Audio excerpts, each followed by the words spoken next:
It doesn't seem that we have too many people super interested in the live sessions, which is totally okay. I think I've talked to Joshua a bit, and I've thought about changing the format a little bit. So we'll just hang out here for a little bit, see how many more people come in, and whenever you guys get bored, just let me know, and then I can kind of uh, start. But just to clue you guys in, um, I think what I'm gonna do is turn this into like a legitimate podcast, and or kind of the way I like to think of it will be like a digital halaqa, right? So it would just be like a conversation between me and another guest, and we'll have like a series for each guest. So maybe we can keep the 99 names going on the weekend, since there did seem to be about 8 or 9 people, if not more, that were interested in that.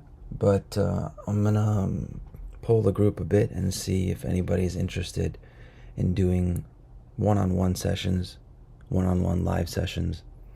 Um, with a schedule with a schedule that's completely flexible. So like whenever you want to do it, we'll just get on a call and talk. So I have a few friends of mine that are sort of interested in this, so that's kind of where the idea came from. And I hope to do one with Joshua, and then maybe some other people in the group. I think would be good candidates. But if anybody is interested, we can literally talk about anything. But yeah, inshallah. So please just let me know when you're bored, and then I can kind of all I was gonna do today was kind of recap the last session, and then kind of just give an introduction to myself as well, since I didn't really do that last time. But please, yeah, just let me know whenever you're bored of waiting, and we'll start, inshallah. Assalamu alaikum. This is Shani. Walaikum assalam. I just want to give you a little feedback. I think since this is the first weekend of, right after Eid, I think a lot of people are busy. I know for a lot of other groups, classes were canceled. So I think that might be part of the issue why we're not getting such a good turnout. But I think the topic is amazing and something I've been looking for a long time. And so when you mentioned it, I was like, wow, this is like answer to my prayers, you know? So alhamdulillah, I'm very excited about it. But it is kind of hard juggling, with so many things going on, so many different, activities and so on. So I would recommend is that, a little bit of the, I think, problem might be so much confusion about what exactly is going on. I know you sent the Google docs and all that. But it's still kind of hard to grasp, probably. I mean, for myself, definitely, and maybe this is the case for other people too, exactly what the class is about. So maybe doing some like YouTube introductory videos, like you said, the recap you're going to do today, maybe the session that you did last time, putting those in the chat and having just a more specific plan may be more helpful if people know, okay, this is what it's about. Most people are interested, but they don't really know what they're interested in, So that's my 2 cents. No, I really appreciate that. Yeah, I mean, part of the vision for me was to really make this as flexible and as free form as possible. So I think that is maybe a little bit confusing for people. Um, yeah, and the Word document, really, that's more for me to kind of like outline my or organize my thoughts and vision and my and the research that I've been doing But if anybody's specifically interested in that, I can definitely. I hope to go into more detail as as the sessions kind of go on. But really, I don't really want people to think of it as like a class. I mean, I do have some teaching experience. My background is in cognitive science and linguistics. That's what I was trained in college, and my research is heavily based in technology, and that's what I do professionally. But I really want this like Lisān Lab, these sessions. I really want it to just be like a conversation between people that are interested in language, really. So, and I think part of the problem also is like the rigidity of like the schedules. Like I don't want it to feel like a class. I don't want it to feel like, oh, we have a meeting at every week. And I don't really. I was actually hoping when I was talking to Joshua, I was initially hoping to have multiple meetings a week, but that seemed to be a little bit too much for people. But I still think it's possible. But the way that I want to kind of do it is going to be like a podcast style. So like, I'll be a host with a co-host or a guest, and with each co-host or with each guest, we'll have a different subject. So 99 names can be, for this general group. I have a friend of mine that he's his focus is primarily like historical linguistics. So I think we could do like some like very old, like a set of like very old words. With my wife, I was thinking of having a conversation with her about like the names of the wives of the Prophet ﷺ. I've actually talked to some of my musician friends as well about doing a series on just like musical expression, modes of expression in music. Um, but yeah, I want it to just be like a conversation, and then uh, have like an audience as well, if that's if that makes. So if there's anything that you're interested in specifically, and I think that podcast format it would open it up to more people, because it would be more flexible. Like, say you want to say there's one of the things I wanted to do was like the top 10 most common words in the Quran, or the top 10 most common roots in the Quran, right? So maybe somebody from the group might be interested in doing that, and then we could meet with each other, just one-on-one. Anybody else is welcome to join in if they want to, but I could meet with that person one-on-one, on a very, very flexible schedule. Whenever you wanted to meet, we can do it. Maybe one week you're busy, maybe one week you want to do it on the weekend, maybe one week you want to do it on a Friday night.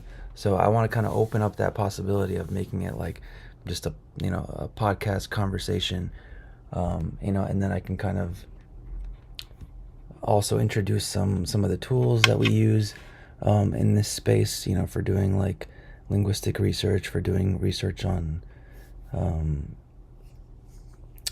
Quranic Arabic, and also I hope to kind of demo the app that I've been working on for the past 6 months or so, which is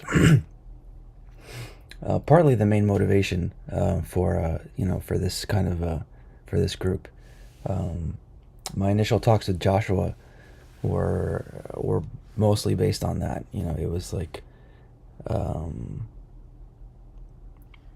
well, I mean, I guess we're 15 minutes in, so I can kind of start with what I had planned, which is kind of just a bit of an introduction about myself. Let me just grab a drink of water real quick.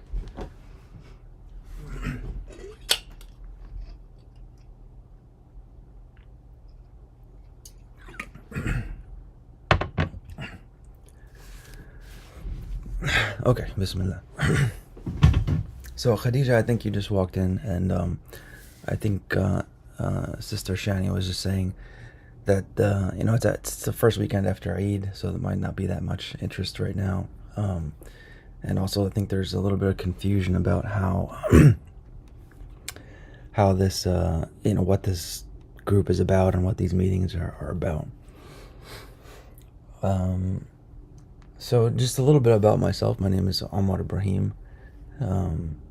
I've been studying linguistics and Arabic, classical Arabic, for probably over 15 years now. It all really started actually with, the first subject that we talked about a couple weeks ago, which is like the relationship between الرحمن and the womb. The first time that was explained to me, that was like a mind-blowing moment for me, and that's kind of what started me on the path of etymology and linguistics and all that sort of thing. I've been in that space for 10-15 years or so, and then fast forward to last summer, I saw a post that Joshua had on his page that was very close to very focused on linguistics. I think he was sharing a post from, I forget the scholar's name, but he was talking about language and the Socratic method and actually the root the root word that was being discussed was for the word Quran, which originally comes from the root for qara'a, which can mean for a camel to be pregnant. So anyway, that started a whole conversation with me and Joshua, and then yeah, there you go, Abdul Hakim Murad. That's exactly who it was. Yeah. So when I saw that post, I immediately like checked Joshua's page and like I booked a call with him, and then I told him, oh, like I'm developing this app, and he was like, oh wow, we're also talking to Sister Randa, who does a lot of research in linguistics and etymology as well. So we had a few conversations about collaborating there. The development of the app has been it's slowed down for a bit in the past couple of months, but I did a lot of work over the summer, and I hope to kind of showcase it at some point. I can show a little bit today, inshallah. But yeah, that's pretty much my story, and the application that I that I had built over the summer was the main motivation for kind of trying to get people together. But in my talks with Joshua, it was like, he kept kind of pushing me or nudging me to kind of start something, and I was like, I need to add a few more features to the app. But as the app has developed more and more, adding features and updating has become much more and more difficult and requiring more and more time. So that made it difficult to kind of start anything right away. So what I thought to do instead was just, well, why don't we start the group anyway, and then I can develop the app as we go, and and then once it's ready to kind of go to market and share with people, then we'll already have a group in place anyway. So I can actually start sharing a little bit, so we can just start kind of recapping what we were talking about in the last session. Let's see here.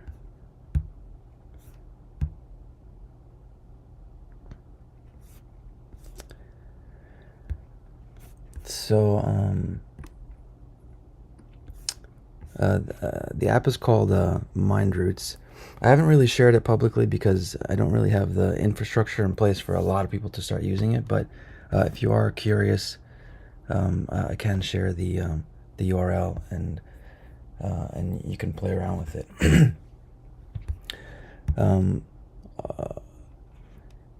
There's a lot going on in the app, so I don't want to spend too much time on it and overwhelm anybody. But essentially, it'll have a library, and since one of the things in the library is the 99 names, we can kind of just start where we left off last time. So the main idea with the application is to kind of visualize etymological relationships. So when you click on an entry in a library or using the search feature or something like that, you'll see this graph which appears, and you can see it in both English and Arabic.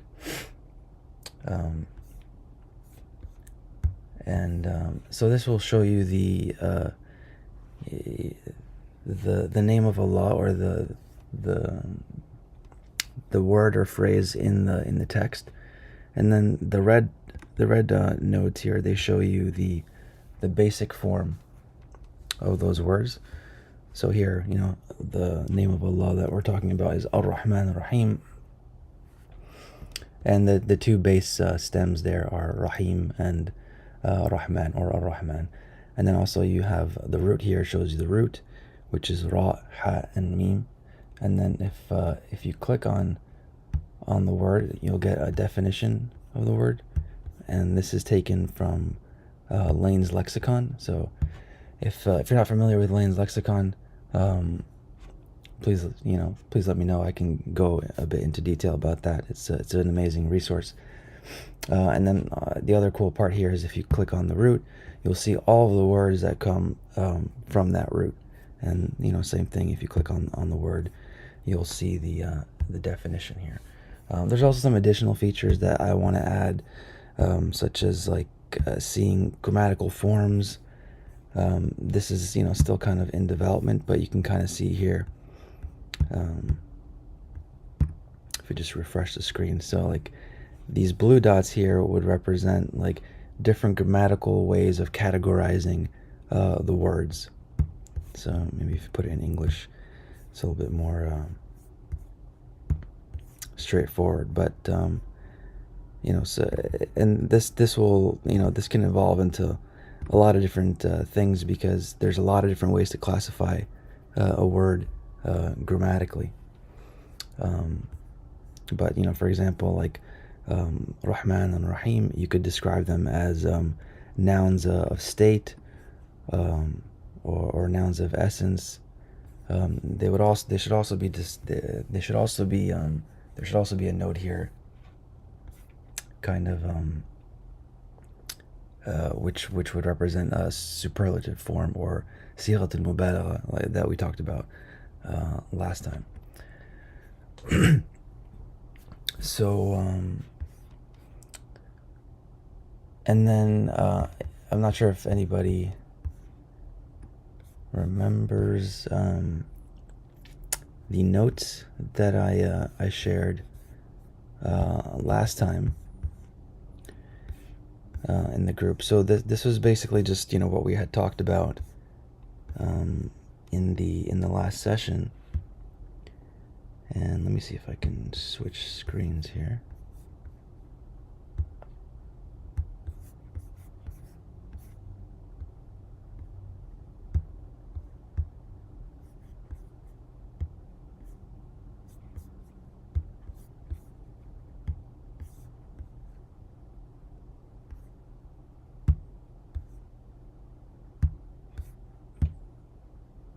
Okay, this should be a little bit easier. So last time, we talked about a lot of different things. It was a pretty good session, and I actually learned some things myself.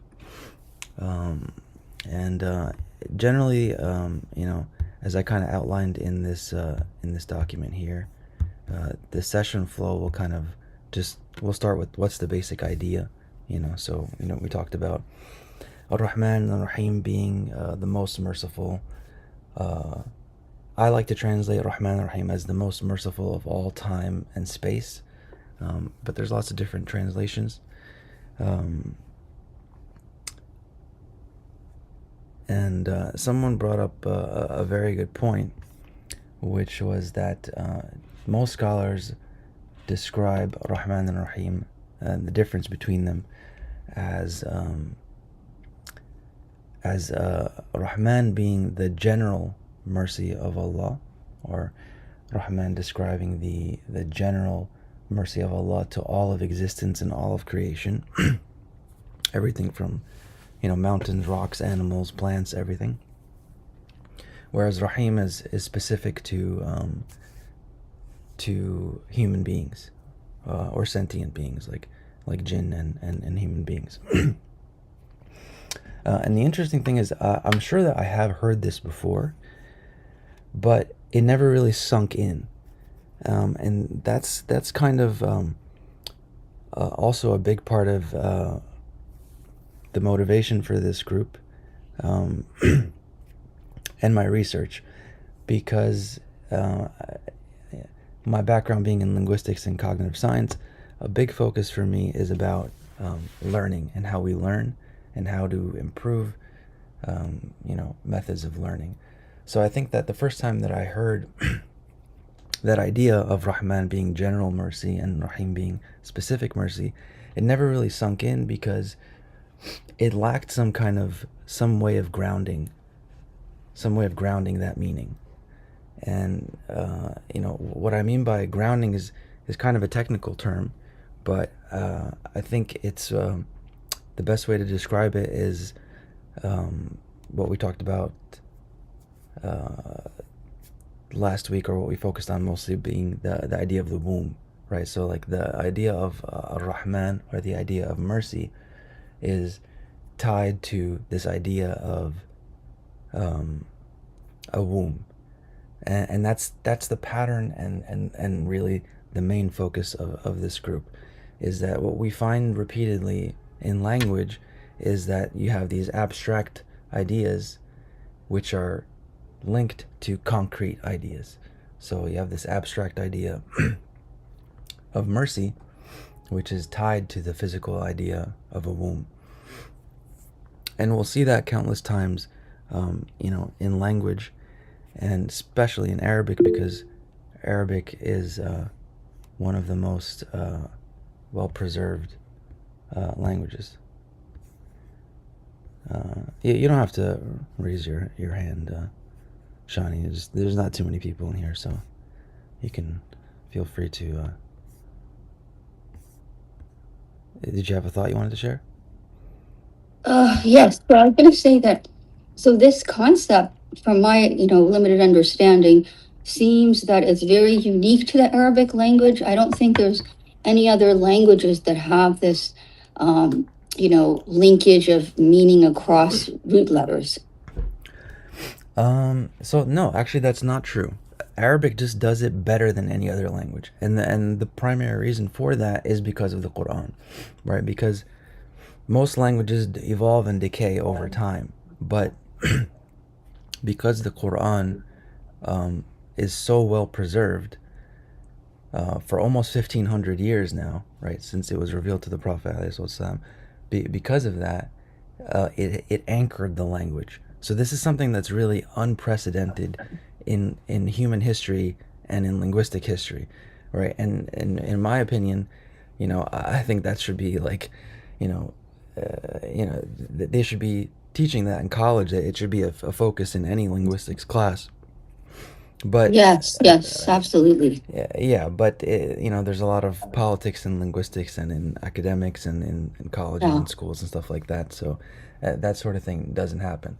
But no, there's many examples in every language of of this idea of the concrete and the physical. The concrete and the abstract, the physical and the non-physical or metaphysical being linked together in language. And also linked in terms of, when you go really deep, it seems like it's linked to or starts from kind of a image, and then develops more into words and descriptions. Is that right? I'm not sure what you mean by image, but I mean, like kind of like something concrete, right, yeah, Sharia. That word comes from the path to the watering hole. So something like very concrete and like a physical image. When you study the root, it puts this physical image in your head, and then when you see how that word can mean different things, but all relating back to kind of this image. That's kind of how I've been looking at it. Yeah, And I'm just a novice at this, and I'm purely doing it for spiritual reasons, and not academically or for any other reason whatsoever. well, yeah. Well, part of the other motivation here, and as you can see, there's many motivations, but the main. So, sorry, this can get very abstract and theoretical, and I don't want it to be, too hard to grasp. But you know, there there have been people, others like psychoanalysts and philosophers, who've kind of toyed around with this idea. But the main idea that I kind of have, and the theory that I've been kind of researching and developing, is that language is a mirror of the self. So the structure of language mirrors the structure of the self, and there's a lot more to say there. In very simple terms, like you have the root of a word, or the root of of meaning, and that is parallel to the heart. For example, and then you have like different forms, and that's parallel to the mind, right? And then we take these things and we combine them together, and we make texts, right? We make books, and we have discourse, and we have conversations, and that's that's really parallel to the body. So there's all these parallels, and I outline this a little bit in this document that I wrote up, and it kind of it goes through it in a bit more detail, and no reason to like I said, I don't want this to be a class. I want this to be a conversation. But that's part of the motivation here, is that when please feel free to speak. There's not too many people in here, so there's no danger of. So I didn't want to, sorry, I didn't want to interrupt you. That was all. I was just put my hand up so when you're ready. I appreciate it. Alhamdulillah. No, I was just thinking, because we were just doing a class with Ali Hussein, and he was talking about the hadiths about the Prophet ﷺ being the walking Quran, and that when you look at the Prophet ﷺ, if you want to see him, all you need to do is look at the Quran, and you will see the Prophet ﷺ, and how that Quran, is Allah's words uncreated, and the Muhammadan reality. So all those ideas are going on around in my head at the moment while you're speaking. I don't know if that's got any. Yeah, no, that's beautiful. Yeah, I mean, I think another thing that's related to that, that's also kind of beautiful, is in linguistics, one of the words that we use often is corpus, or corpora is the plural, right? And that just means text, really. It's just a technical term that we use for text. But it's actually related. Like if you look at its root, if you look at its etymology, corpus is related. It literally means body in Latin, right? I think in Spanish they say cuerpo.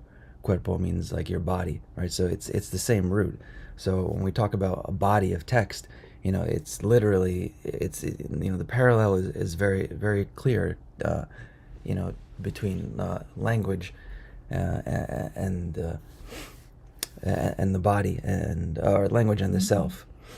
So I have this theory of like a brain, body, heart, mind structure of cognition, and the self, and it's pretty theoretical, but the whole point really is that something happens in the mind when we connect something physical to something abstract. Like if you want to teach a child what is mercy, it's not very straightforward how to do that. You can tell them, oh, it's being nice, it's being this, it's doing that, but once you have it tied down to something like the womb, right? You can use that metaphor of, oh well, the mother's womb is constantly taking care of and providing for the for the infant, or for the fetus, or the child that she's carrying, and that's very parallel to the mercy of Allah, right? Constantly 24/7 supplying us with the air that we breathe, the body that we walk on, the earth that we walk on. Yeah, and so I think that's one of the ideas that we touched on last time. And so what I call that is, in my research, what I kind of frame that as is like a cognitive grounding, right? Or something that happens in the mind, like that aha moment that you get when you connect something that's abstract to something that's concrete.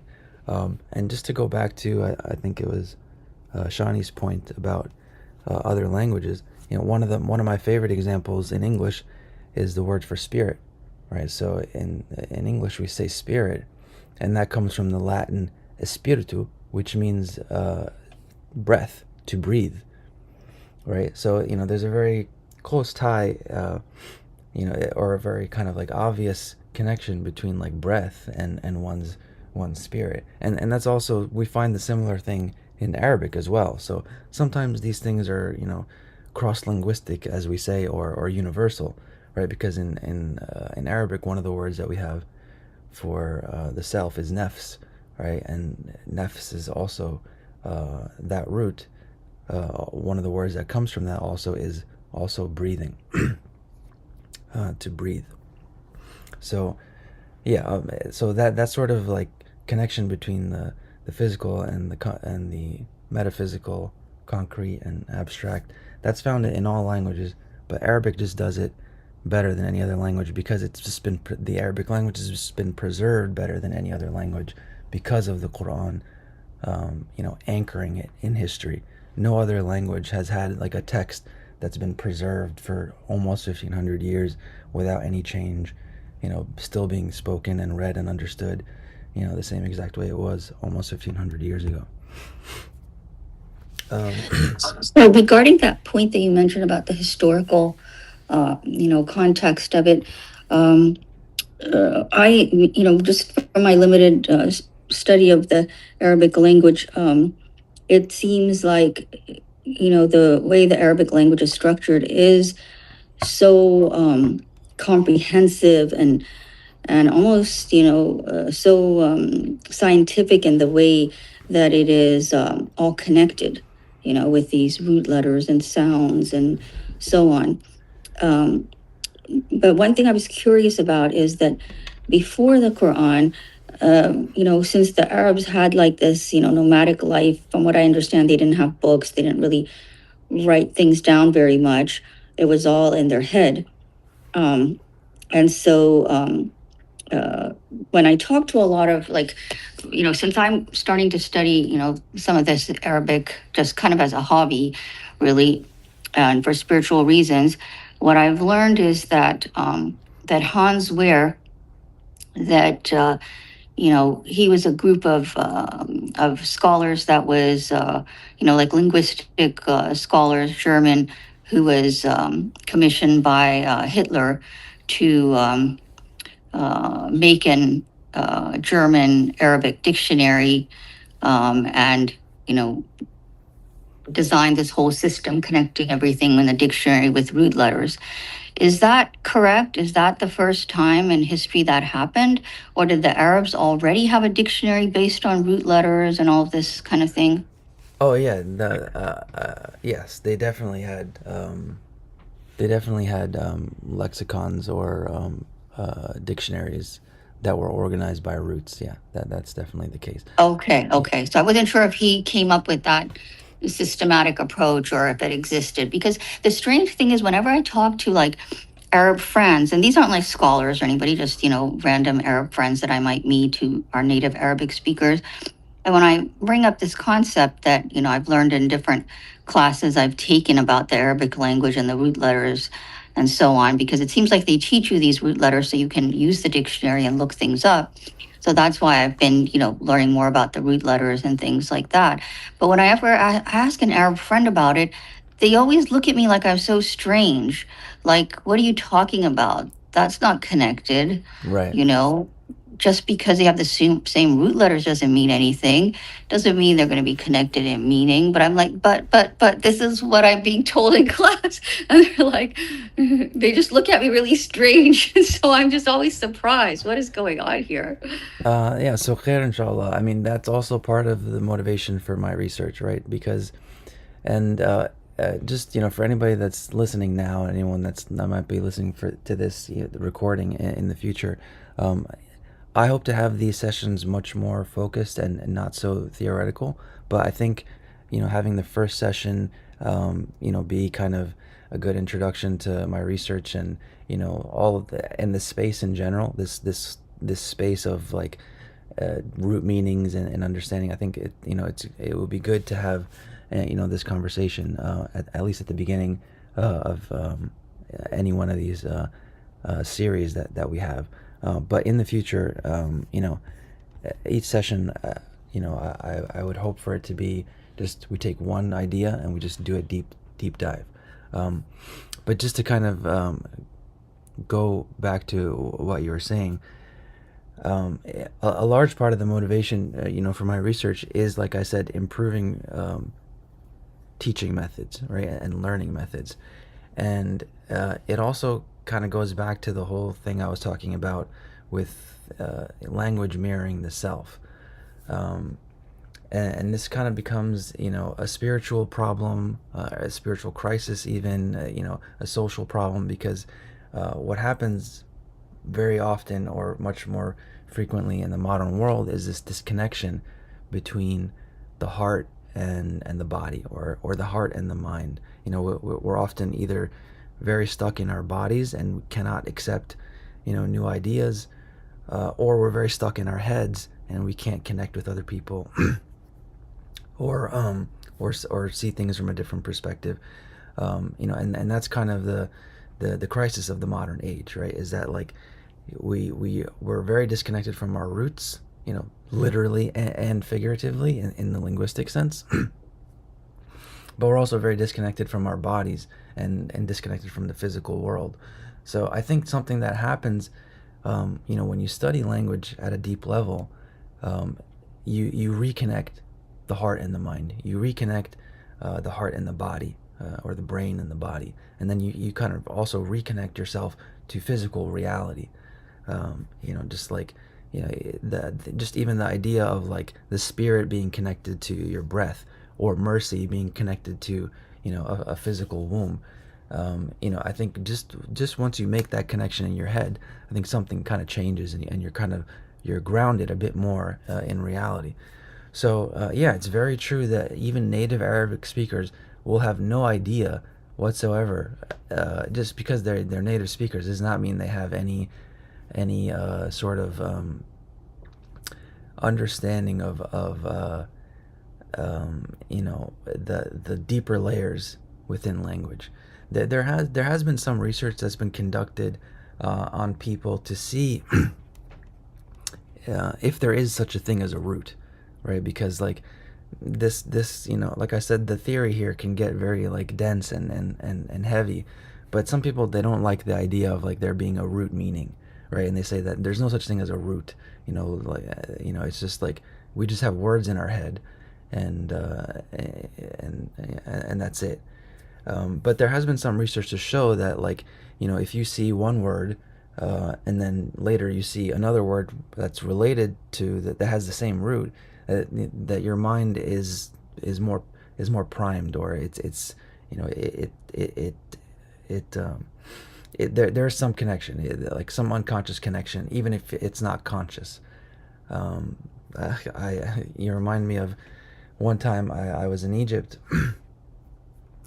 and I think we were at some like park or something like that, and we were trying to navigate the park. Had like different like touristy kind of things, and there was this one attraction or tourist thing, or part of the park, that was called al-bab al-mahruq. So that means like the door that's the burnt door or something like that. I don't remember exactly what it was. So I remember asking one of the people that worked there, where's al-bab al-mahruq, and he had no idea what I was saying. because I was pronouncing the word correctly. I wasn't pronouncing it with the Egyptian dialect, which would be mahru', right, without the qaf. And Egyptians, they turn the qaf into a glottal stop, a hamza, right? So just because I said it in the proper way, he had no idea what I was talking about. And it's a common like story that a lot of people that study Arabic find. They go to Egypt and they try and talk in like Fusha or like classical Arabic, and nobody understands anything that they're saying, because Egyptian Arabic has changed a lot from its original classical forms. But yeah, so just because you're a native speaker of Arabic, or native speaker of any language really, you have to kind of do a deep dive, and look at the what's underneath the surface to make those deeper connections. It's not something that you just understand simply by speaking the language.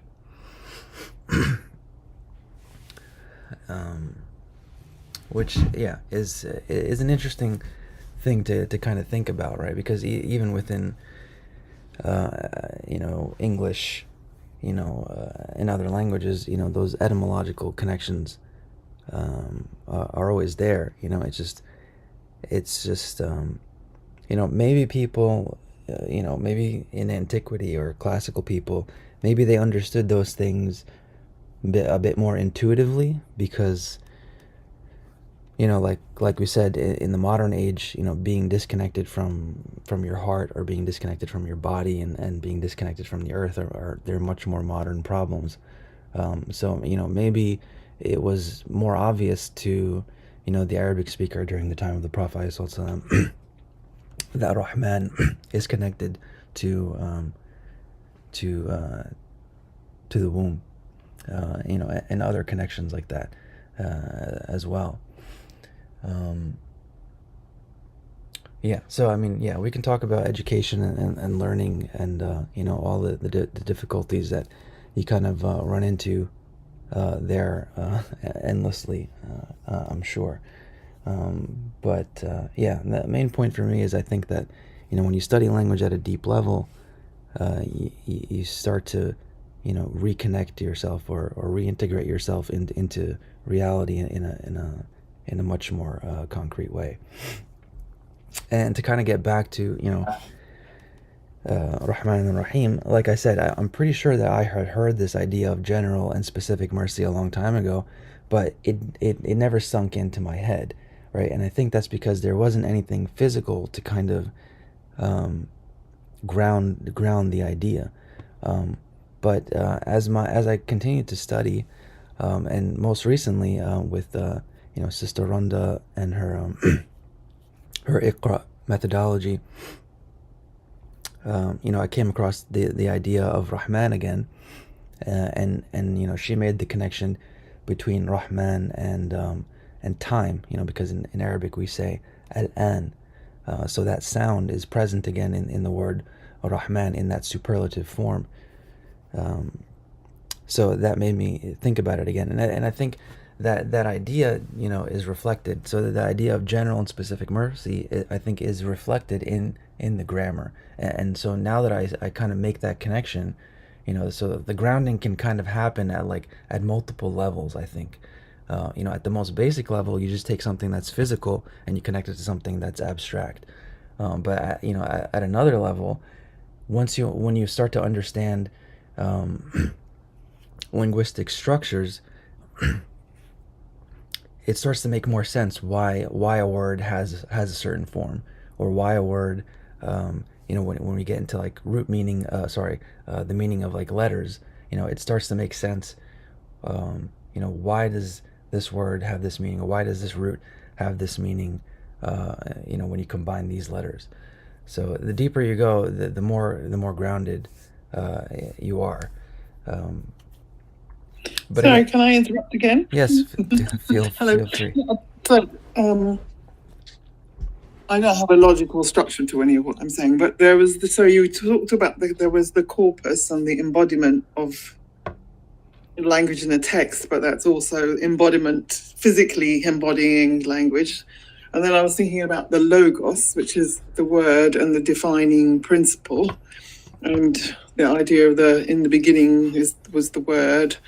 And then we heard about the throne of Allah's throne. He went into ecstasy, a state of ecstasy, when it heard Allah say kun, which actually is strangely also sort of implies that maybe the throne was already there, or who knows. But when it heard the word kun, it went into a state of ecstasy. So it's actually the physical energy of a word is something that also has the sound of a word has a function at some level as well, not just, and the shape of the letters, and that's all somehow connected in some kind of magnificent picture of the reality of what we say and speak. And there was something else that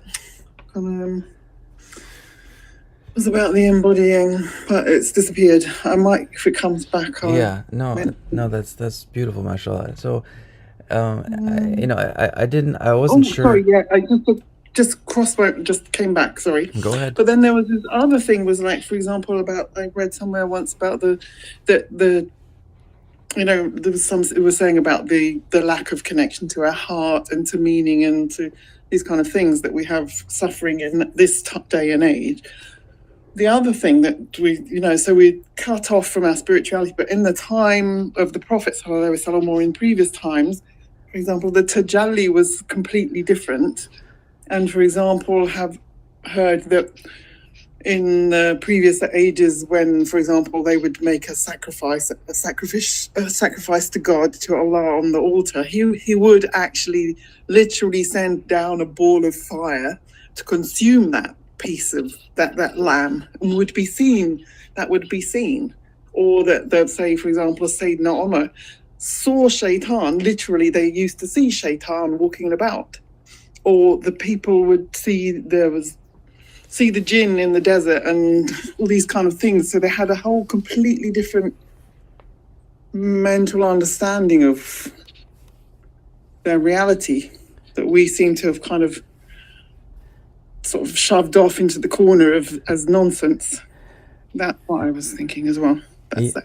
Yeah, no, that's I mean, it's all part of the I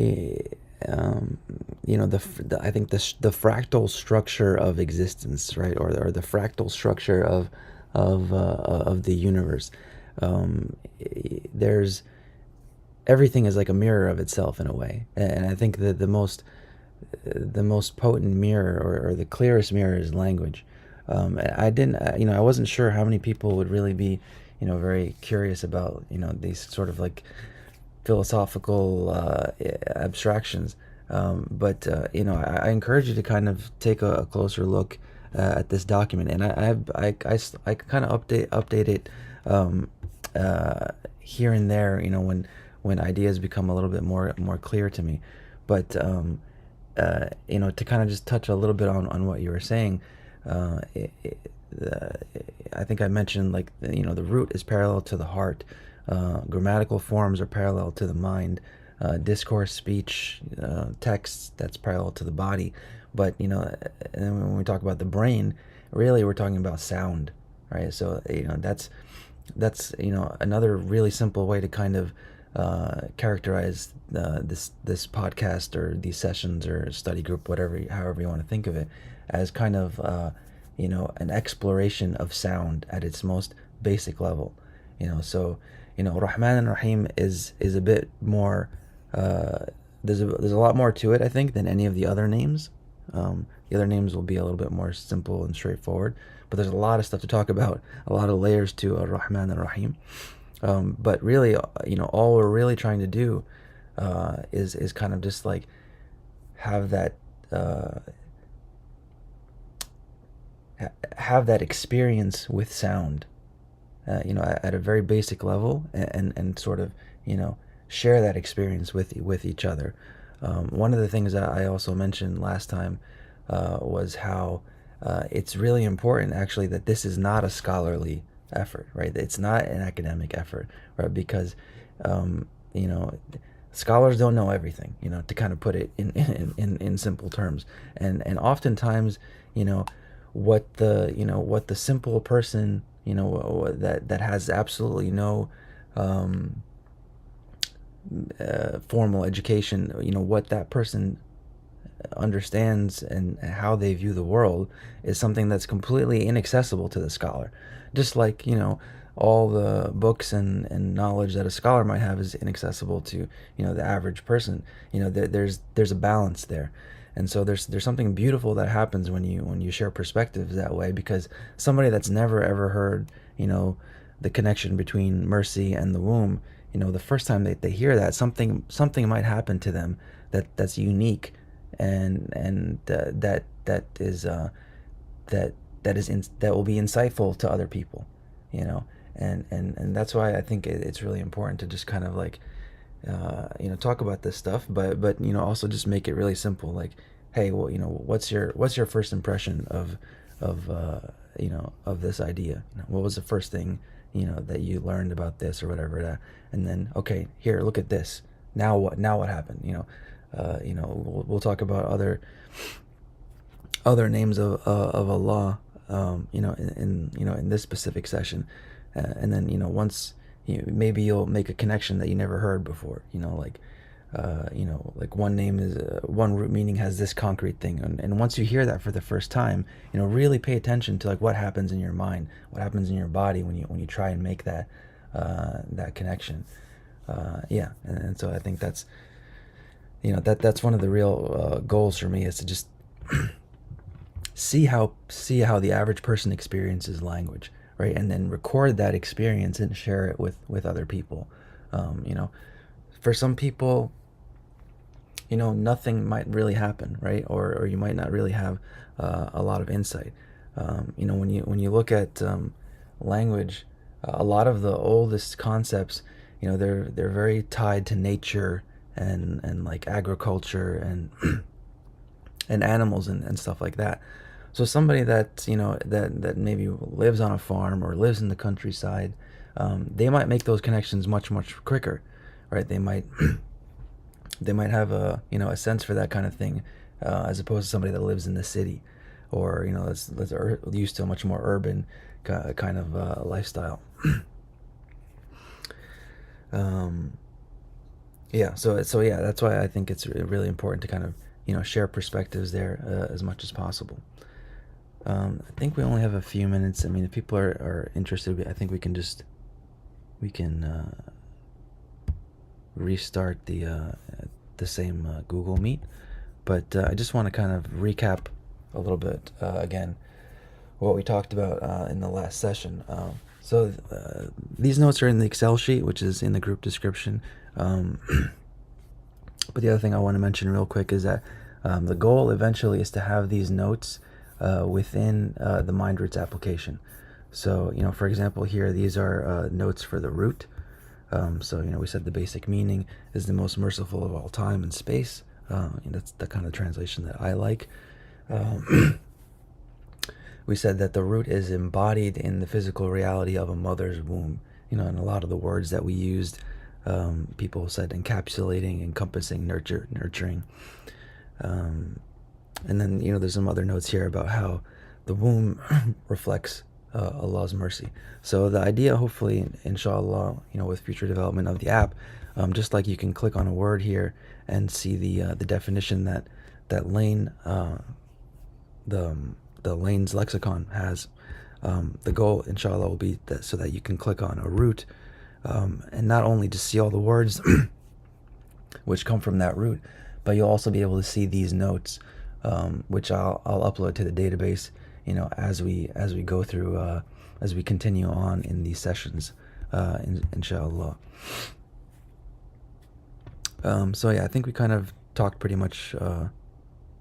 We got everything down with the root, and then, you know, there's a lot more. We touched a little bit on the form stuff, but to kind of go through it again quickly. first with the superlative form Rahman.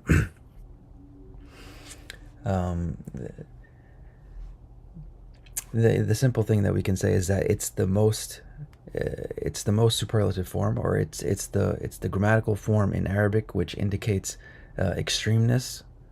And it's not a very common form, but whenever you see that form, you'll see it. You can see it in like za'lan, which means like someone who's very, very upset, or jaw'an, someone who's very, very hungry, or ghadban, another one, someone's extremely angry, atshan, na'san. These examples are in this Excel sheet here. And these are all just examples of very, very extreme states of being. We find that paralleling, I think, or mirroring the idea of Rahman being a general, all-encompassing kind of mercy. The other thing that we talked about was how that an form, that an sound at the end, we find in other parts of the language as well. One of them being al-an, which is one of the words that we use for time. So then that kind of gives us the sense of like nowness or immediacy in the idea of Rahman. And that an appears in the language also to have the meaning of for something's time to come. And it's also in the Quran when Allah describes hellfire as boiling water, or very, very hot boiling water. So that's in the Quran. I forget which surah it is, but the phrase is hamimin an. So an here is describing hellfire as being boiling over, right? So again, you see this concept of like time, of something coming to for something's time to come, right? I think like I personally think that the idea or the metaphor of boiling water is like really one of the most beautiful ways to kind of visualize time, right? Because we tend to think of time in a very linear kind of way, A, B, C, D, A to Z, left to right, or right to left, whatever your language is. But the idea of boiling water, to me, it kind of includes space in it, right? So that's why I kind of like to translate Ar-Rahman Ar-Rahim as the most merciful of all time and space. And then I think Rahim is a more common form, and it can also have the meaning of an active participle, or an actor, or a subject. So we can even call each other as human beings Rahim, but we can't call each other Rahman, right? We can't use the superlative form because that's reserved for Allah. But even Allah, uses that form to describe human beings, using words like Alim and Basir to describe human beings, and those words mean knowledgeable, or seeing, with vision. And we'll get into those words when we come across those names in the future, inshallah. Let's see, I think we have 2 minutes. So I mean, does anybody want to continue talking about any of these things? We went through most of these things. If you were in the first session, the notes are in this Excel. One thing I was curious about in terms of Ar-Rahman Ar-Rahim is that I've also read that Ar-Rahman applies to believers and Yeah. You cut off. You cut off a bit there, but I think I got what you were saying. Yeah. So Rahman would apply to believers and disbelievers in the same way that it would apply to like rocks and plants and birds and animals and things like that. Yeah.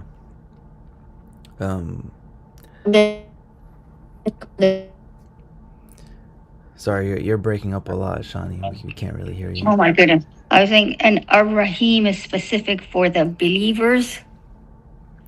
Right. Oh, well, I think she's having some issues. But yeah, I think this was somebody else had brought this up last time, and like I said, I had heard it before, but it just never really sunk in.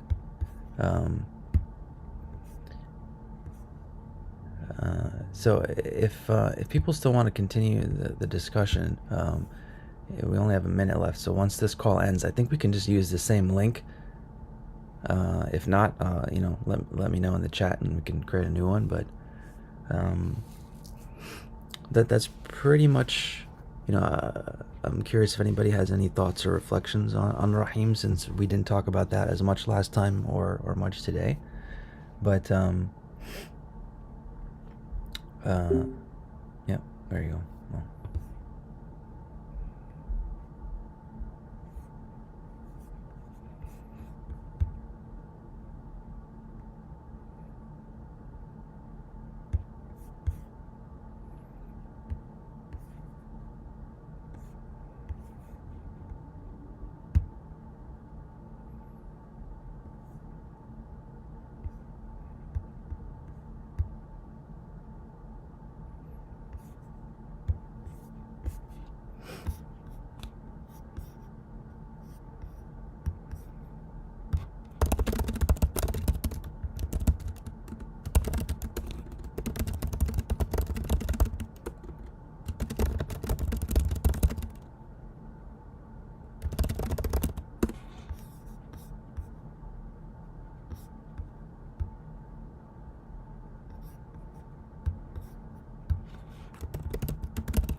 Salam. Walaikum assalam.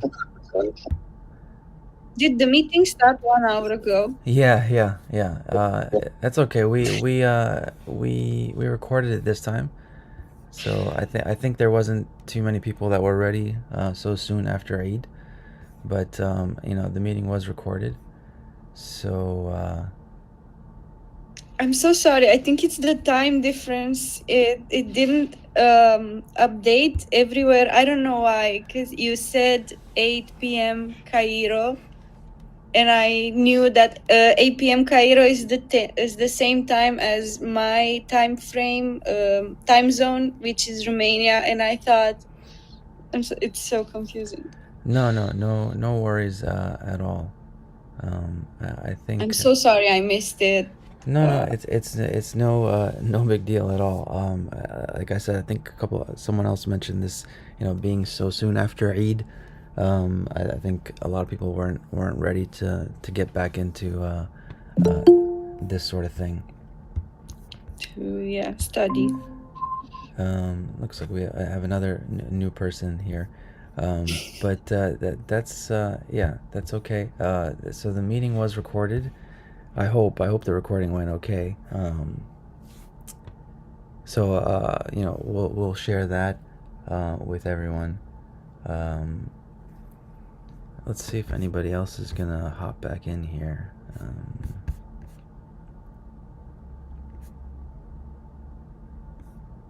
It's good that it lasts more than an hour. Maybe we can still enjoy some. But yeah, I'm so sorry. It's just yeah, no, that's no problem. Well, what I was telling the group before, I think something might have happened with the recording. Actually, we might not have a recording. I think all that happened actually was I recorded myself speaking. So that's great. Yeah, I'm sure it's still. Yeah, that's okay, I guess. I think I can edit it at least and share it. But the idea that so this idea has kind of evolved a bit since since we started it in Ramadan, or me and Joshua started talking about it in Ramadan, and I think we're actually going to make it like a full-fledged podcast, for a couple of different reasons. But I think, you know, the main thing for me is actually I wanted to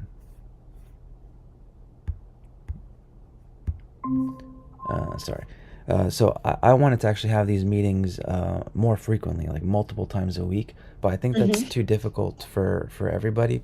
So I think what we're gonna do is shift the format a bit and turn it into kind of like a podcast with like a guest, you know. So every guest will have their own subject. So if there's anything that, you know, so if anybody's interested, and I'll announce this in the group, you know, and I think that way, you know, it will be, yeah, I think that will make it a little bit easier to kind of manage the conversation, right? Because, you know, it will just be like, no one will feel like any pressure to come to the class. I don't want it to feel like a class, you know, like, oh, I miss class or I have to come to class. No, like if there's anything that's specific that you want to be, that you're interested in, you know, like this Saturday session will be the 99 names. But in the document that I shared with the group, I have some other suggestions. So like, you know, it doesn't even have to be Arabic stuff. So I have some linguistic friends, some like music friends that, you know, we're gonna try and do a couple of different like series.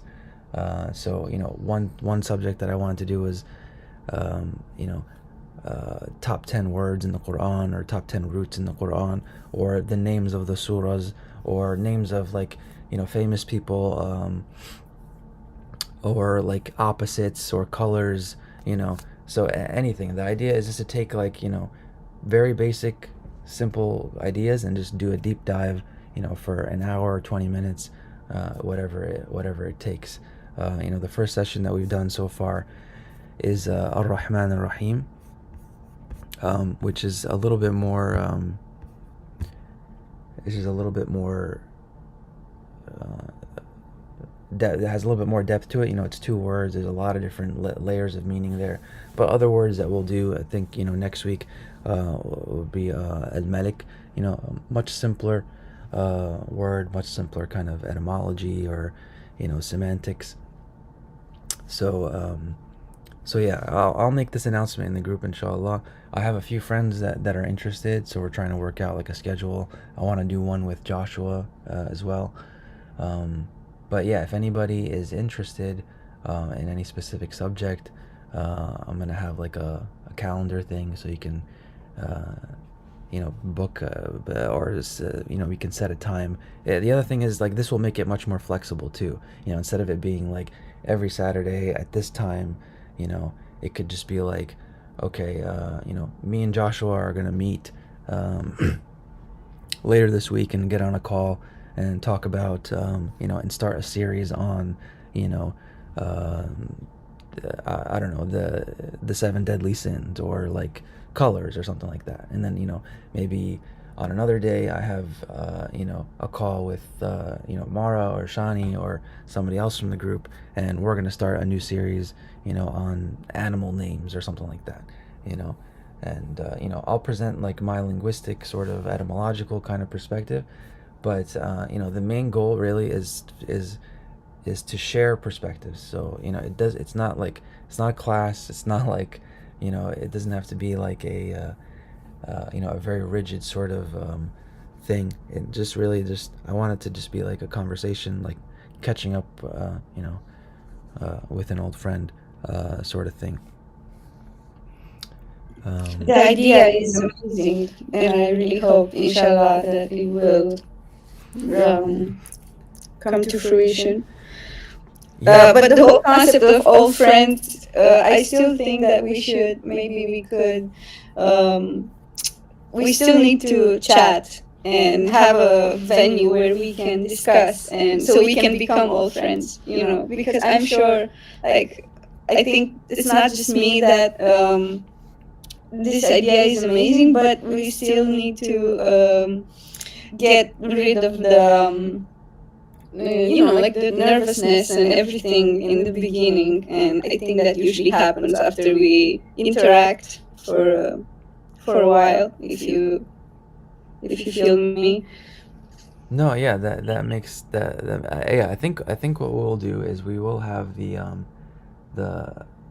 we will have the like a group session, like a regular group session, because I think some Yeah. people are still interested in that. But like I said, I wanted to do this multiple times a week, and I think that's not possible for a big group to meet several times a week for an hour. Um, I would love that, but I'm sure. I mean, yeah, I'm Yeah. sure people are. But have yeah, schedules. so I encourage you to kind of just think about a specific subject that you would like to talk about, and we can just have a call, just me and you, and then make it public to the group, anybody that wants to join, and then it'll be on your terms, or like the schedule will be on your terms. The meetings will be recorded, so anybody can benefit from it. But it doesn't have to be like a rigid, like every Saturday at this time. It can just be more free form, and kind of flexible. Yeah. It's a great idea. I really hope you have open roads to achieve it, inshallah. And yeah, if there's anything you need to achieve that, I don't know, like logistics and stuff, maybe we can help with something. Obviously, I'm not great with time zones, but No other than worries. that, No I'm really worries. sorry. No worries at all. Khadija, please go ahead. Hi.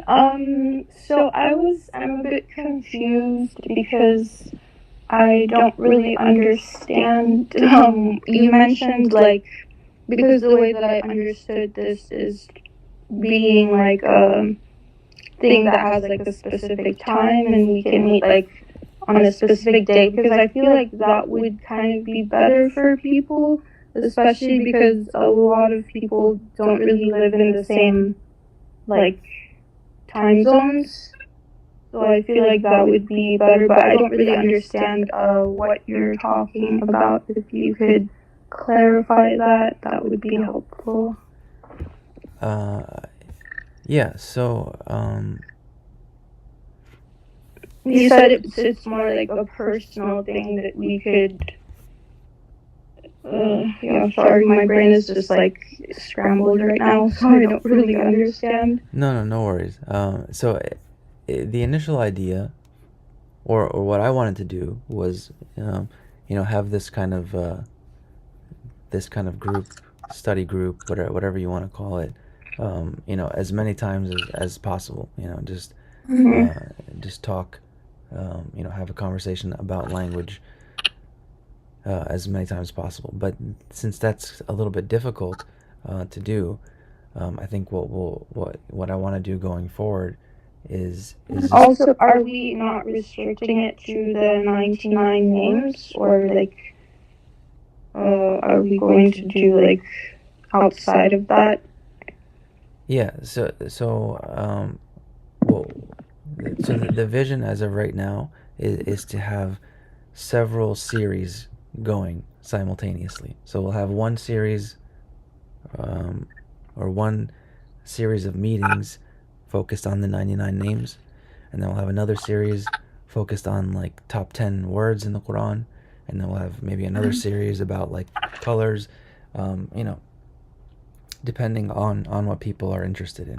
I think we'll stick to one regular session, for the group, but then for the other series, I want them to be my vision at least is for it to be like a one-on-one conversation, me and somebody else just talking about language, and then we'll make the calls public so anybody can join, if they want to join or not. Okay. Okay, yeah. Thank you. Yeah, no problem. And just to kind of touch on this a little bit, I'm not sure exactly what's happening with this recording. I'll have to check it later. But one of the main motivations for this group was an app that I started building for studying root words and studying Arabic at a deeper level. So I think you might have seen these notes, which I sent in the group, maybe a couple of weeks ago. And we'll keep them in the Excel sheet as the meetings continue. The next session we'll talk about the next name of Allah, and I'll have some notes in here. But the goal, inshallah, is to have these notes in the app that I'm developing. So just to kind of give you a quick overview of the app. It's got a lot of different features, but the main thing that I'll show here is the library and the graph visualization or the etymological visualization. So for example, here if we click on the most excellent names, and we can have it in Arabic as well if you prefer, but I'll just keep it in English for now. So the idea is if you click on a word in the library or a word in a text in a library, you'll get this graph here, and this graph will show you the root. It'll show you the item in the text, and then it'll show you the base words in red here, and then it'll show you the root. So if you click on any of the words here, it'll give you a definition from Lane's lexicon, which I should talk about at some point, inshallah. But it's one of the best resources for learning Arabic at a deep level. So if you click on the words, it'll give you this definition, and then if you click on the root, what you'll see is all of the words that come from that root as well. And then same thing. If you click on the words here, you'll get the definitions here. But what I hope to kind of have, some of the updates that I wish to have in the future will be that so that when you click on the root, you'll also be able to see these notes that we're coming up with every week. So that's part of the vision of this research and this focus group as well, inshallah. That's an amazing idea. I've never seen something like this. And it's also visually very, very interesting. Wow, that's absolutely amazing. Yeah. I appreciate How it. did you come up with it? It's wow. Yeah, I appreciate that. I appreciate the encouragement. Jazakallah khair. So I hope the recording worked a little bit, because I went a little bit into an introduction already on my motivation for a lot of this stuff. But I think since we have, I think it's just me and you, Mara, but that's perfectly fine. But I can just kind of give you a quick recap so I've been studying language and linguistics for like about 10-15 years or so. And it all started actually with الرحم الرحيم. The first time somebody explained to me that Rahman is connected to the word for womb, that kind of opened something up in my mind and started me on the path of studying linguistics and Arabic. So fast forward about to last summer, I with a lot of the technology that's coming out now, it's a lot easier to develop programs and applications and things like that.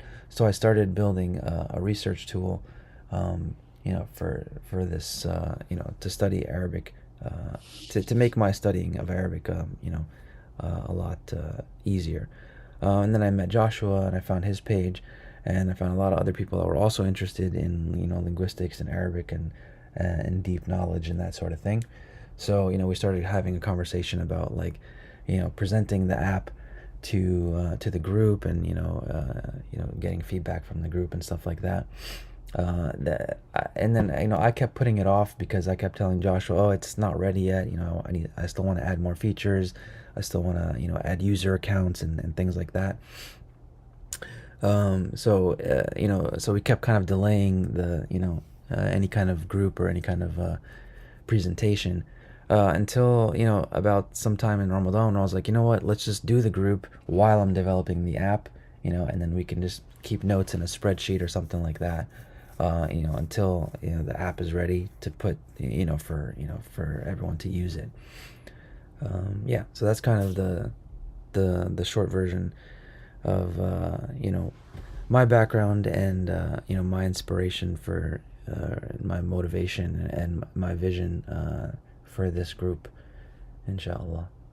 Inshallah, I think it would be. It's an amazing idea. I've been studying languages too. I recently started learning Arabic, and as someone who just started learning Arabic, I thought that it would be so useful to learn like the root of words, and then just learn more words, knowing the roots, and like for example, maktub and kataba, and I'm just trying to link them, all of them, to learn more at once. And I just think it's a wonderful idea, and just like how you display the word and the roots and all the words that come after it, with the including the visuals. I think it would be so useful for someone like me, and for teachers as well, and it's really nice. Yeah, no, it's absolutely. Yeah, Wow. I appreciate it. I appreciate the feedback. Yeah, I think there's a lot of potential for this app. Yeah. Yeah, if you know, if you want some more information about how it works, I can try and share that with the group, inshallah, or you know, or just send me a message, and you know, Yeah. we can talk about that as well. Yeah, I mean, Ideally, that's exactly how you learn them. Like you start from the root, and then that's exactly how it looks in our heads. That's how exactly how it's supposed to look, so you can remember all of them. And it's just having something displayed in an app. I think it's wow. It's such a gift, honestly. I mean, you were obviously, you received this mission for all the people that want to learn Arabic. You really have to do it now. yeah, alhamdulillah. I mean, may Allah make it easier, inshallah. Yeah, inshallah. Yeah, I'd love to talk about it more. Inshallah, it's actually, you know, there's a hadith that actually mentions how the word Rahman is connected to the womb, and the word that's used in the hadith, the wording in the hadith, is actually really interesting, because I actually have it on the website here, I think. But the word that's used is shajna or shujna, which literally means like it means like a branch, right? Like a branchlet of grapes is kind of how it's used. And I found that out after I had you know, developed this application. This picture here is kind of showing the 99 names and and the words and the roots. But yeah, you know, the idea is, you know, like you see here, you know, you click on the root, and all of these like little dots, you know, are kind of like grapes on a vine. You know, that's kind of how I imagine it, or like, you know, grapes on a branch. You know, each of the lines are kind of like a branch. Yeah. I mean, You must have felt like you had a prophetic idea or something. I mean, I can only imagine how it felt for you, honestly. no. It's very Fibonacci, actually. Actually, most of the inspiration actually came from my wife and flowers, because this you know, it looks like a flower to me, or it looks like rose, Yeah. like roses. But yeah, amazing. It's really, really nice. It's actually very exciting to, and I'm happy. I think you've probably shown it to the people. It's really interesting what's happening there. Yeah, sorry. It looked like somebody wanted to join the call again, so I wasn't not sure. Yeah. So is there any recording for today? So we can... I think that I'm not sure. I'm not sure if it actually recorded or not. I have to check afterwards. But if not, if there wasn't a recording, I think since last time the recording failed, if the recording failed again this time, then I think what I will do is I'll just kind of maybe make a video, you know, kind of just doing what I did today and what I did last week, you know, Yeah. so people have like, you know, a kind of reference for what I'm doing, inshallah. Yeah, sure. But yeah, Jazakallah khair for coming, and yeah, sorry I'm for sorry again confusion for with the being times. so late. No worries at all. Yeah, inshallah we'll figure out the timing and stuff in the future. Yeah. Okay. I'm looking forward for next week. So next week we're going to have a class too, right? Yeah, Until we- yeah, but please don't call it class. Class. Okay. Yeah, I mean, I honestly, like, what I want it to kind of be like is just like a phone call, you know, just a conversation that we're having. So, you know, another session. Inshallah, there's, you know, hopefully there's more people in the group that are interested in doing like a one-on-one thing. But you know, I'll have some more information about that in the future because I have some close friends of mine that are interested in doing it kind of like a podcast style kind of thing. But I encourage you as well. I mean, there's the document. I don't know if you saw it in the group. It kind of, I did. yeah. I mean, it's a little bit, you know, don't read it if you if it's not interesting to you. But it does go a bit into some of the research that, you know, in a little bit more detail. So, but the other thing here is that I have, like, you know, these suggestions for, you know, future topics. So if there's anything that you know, that you would like to, you know, explore, you know, maybe we can do a one-on-one call and then, you know, make it public and record it, and, you know, it'll be another series that we can have, you know, besides the 99 names, you know. And it doesn't even have to be Arabic. It can be anything. I think I'm not sure if I said it already. I said it, I think, before when you weren't here. But I think one of the series I want to do with one of my friends is like music, you know, musical, like the language of music, you know how you know, there's aspects of the main theory, you know, that I kind of that my research is focused on is that language is a mirror of the self. You know, language is a mirror of the mind and of the self. And so we find language, you know, in lots of different things. You know, we find it in colors, we find it in music, we find it obviously in speech and written language as well. But all of these things, they kind of mirror each other, you know, kind of the fractal nature of the universe, or, you know, there's lots of different ways to kind of describe these things. So yeah. Have you heard of Ludwig Wittgenstein? Yeah, of course. Wittgenstein is a big inspiration for me. You know, Yeah. yeah, because he was one of the first philosophers. I mean, he was really a pivotal philosopher in Western linguistics because he kind of basically told a lot of the philosophers that came before him that you're all idiots. You know, he was like, yeah, like everything that you're talking about, all these questions that you have about life and existence, all of these are just linguistic problems. Yeah. They're not. And later on, he also said that about himself. I'm also like in the second part of his life. Yeah, in the second part of his life, I think he had a little bit more of a crisis of faith or something like that. But you know, I think that's, you know, that's another subject. I was more interested in his first book than his second book, you know, because he was one of the first people to suggest that the language that you speak, you know, has an effect on how you think, you know. And a lot of people did not like that, you know. A lot of people did not like that at all, and a lot of people still don't like that at all, because, you know, there are a lot of implications there, you know, because then you're going to start to say, oh, okay, well, some languages are better than others, you know, and a lot of people don't like that idea. But, you know, I don't think it's that simple. I think every language is unique in its own way. Every language has its own special features, and it's going to have its own influence on the way we think. The only thing that's very, very unique about the Arabic language is that it's been preserved for almost 1500 years because of the Quran, right? And that no other language, that's not happened in human history with any other language. That's really the only thing that makes it unique.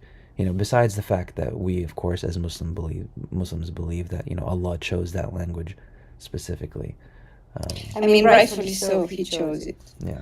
It's absolutely amazing. Yeah. So yeah.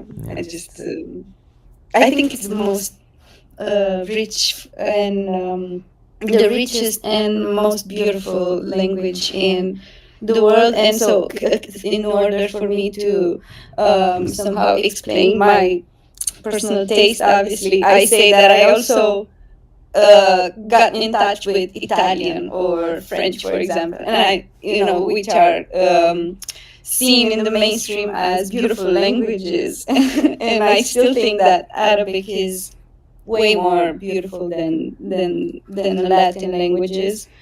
And yeah, it's actually through Wittgenstein and exactly what you mentioned about what he said that I converted and I discovered the Quran. The first time I heard it, I had I don't know, I wouldn't just call it epiphany, it was a bit more than that. I just realized that Wittgenstein said that the language is the limits of our world. And the minute I, or something along those lines, I hope I didn't went too far off. And the minute I heard the Quran, the recitation, I felt like the world was expanding even more, and it was absolutely, yeah. No, absolutely. I think that's exactly what he said. I think that's the exact quote. I think that's the. Oh. I think, I'm not sure. It's something definitely very close, at least. But yeah, and a lot of people did not like that. But he had a huge impact. In philosophy, they call it the linguistic turn, right? Because at that point in philosophical history, a lot of philosophy changed, and started to focus on language more. So yeah, Wittgenstein was, very, very big inspiration for me as well. Yeah. Yeah, but I hope the recording worked, because I talk a little bit more about about that kind of stuff, and how all of this is related to like learning and the mind and the self and all these things. I talk about that a little bit more. If it didn't work, I think what I'll do is I'll just make an announcement in the group, and then like I said, I'll make a video or something, or maybe I'll do a one-on-one call with somebody, and record that, inshallah. Yeah. Okay. But Thank you for the yeah, discussion. Yeah, no problem. Thank you for joining and sharing. Sharing with. Well, I don't know if it's going to be shared with the group, but at least thank you for sharing with me. And if you have any questions or anything that you want to explore, please feel free to send me a message or send a message in the group. Whatever you're comfortable with. Thank you. Inshallah. Yeah. Thank you. I might take you on that, because I really think, I feel very lucky to, I think your idea is great, and I feel very, very privileged to have the opportunity to hear you talk about what you do. And I might one day, if I really do my homework, ask you a couple of things. Thank you. Yeah, no, I mean, honestly, the feeling is mutual. Likewise, when I came across Joshua and the Mashraba community, I was very, happy and inspired to see so many people that are interested in language and deep knowledge and that sort of thing. But yeah, I encourage you, to think about a subject. Think about I don't even 10 words or 5 words that you think are interesting, or even just one word. If you wanna, if there's something that what I want to do eventually too is show people some of the tools that I use to to explore language. And like this is one website that I use a lot, to find roots in the Quran. There's another all of these definitions that I get that I have in my application for the words in the database. They all come from another website, which is a little bit more. Let me see if I can just show it to you real quick. Did you put it in the document? Because I checked all the resources. Oh yeah, and yeah. I Thanks for reminding me. Yeah, it is at the bottom there. So yeah, so this link here. Yeah, Yeah. I know this one. It just made me realize how much I have to learn still. Yeah, so I used this website for a long time before I built the application, but it's the same information. So if you want like a quick introduction, Lane's lexicon. So a lot of people are familiar with Hans Wehr. I think somebody mentioned it earlier about like Hitler commissioning the guy to create the dictionary, but Hans Wehr is about the size of like the average book. Lane's lexicon is about maybe 13, 14 times that so it has all the classical words, or most of them anyway. He died before, I think he got up to the letter like wow or something like that. So and then he died before he could finish it. But he was commissioned by like the King of England, or I think at the time. And you can actually, if you go to this website, I think you can read his autobiography, which is like in the beginning of the preface here. It explains his whole story. But basically, he was commissioned by like the King of England to go to Egypt and to translate all of the old lexicons. So that's exactly what he does. And the reason why I really like him is also because he translated like 10 or 15 different original Arabic lexicons into English. Nobody has ever done that. He literally, the last 13 years of his life, he did not leave his apartment in Egypt.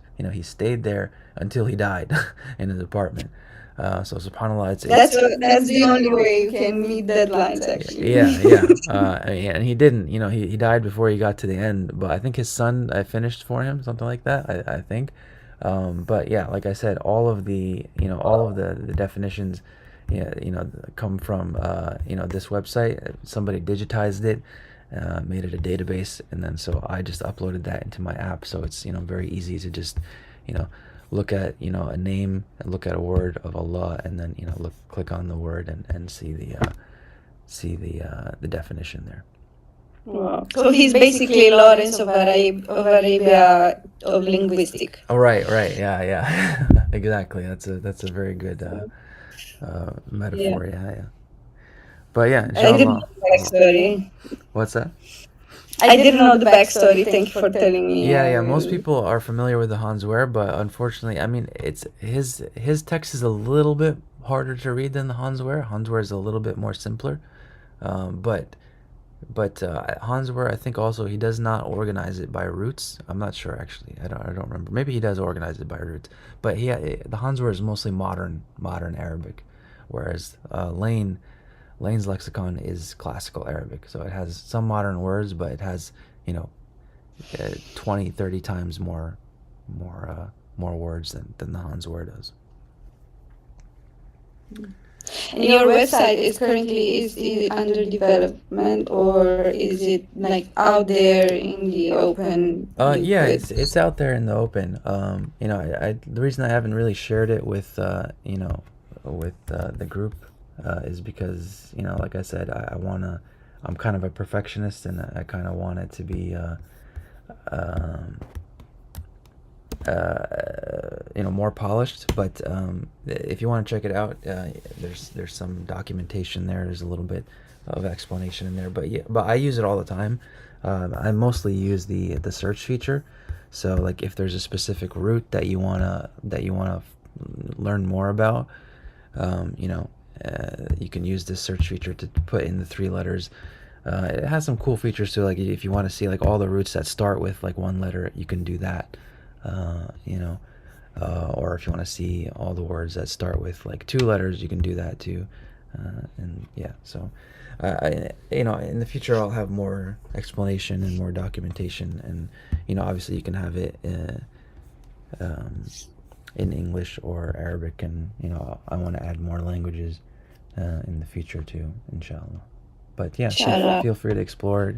If you have any feedback or any questions on it, feel free to reach out. If you need copy for it, and if you ever decide you want copy for it, maybe we can collaborate. That's what I do. So if you ever decide, what do you mean by copy? Like, are you a copywriter? yeah. Oh wow, okay. And I've done it. I'm also doing it for. I actually speak English much better than right now. It's also the nervousness and everything, but I'm actually much better. No, you're fine. You're fine, alhamdulillah. And if you ever want to add some text on it, I would happily help you with that. I don't know. Maybe something to start from.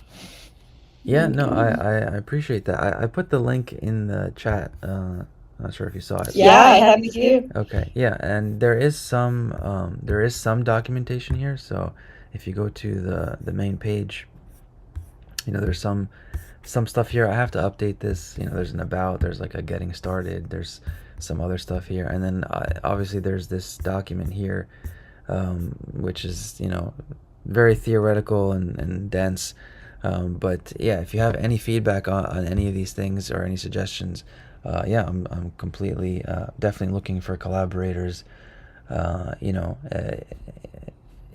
any at any level of contribution. So yeah, let me know, and inshallah. Yeah. Okay, so it's an open conversation. Yeah. I'm so happy you showed it to me. I can't wait to stalk it. Yeah, no, feel free. I've only showed it to a few people, like I said, because I'm kind of a perfectionist, and I want it to be perfect. But yeah, inshallah. Your secret is safe. No worries. I mean, if this recording worked, then it's it's out in the wild now. But well, we'll see, inshallah. I'm not sure if it worked. Hopefully it worked. If it didn't, khair, inshallah, we'll try again next time. Yeah. But thank you again for the conversation and joining, and inshallah we'll talk soon. Yeah. Okay. Wish you a nice weekend. Thank you. You as well, inshallah. Bye bye. Assalamu alaikum.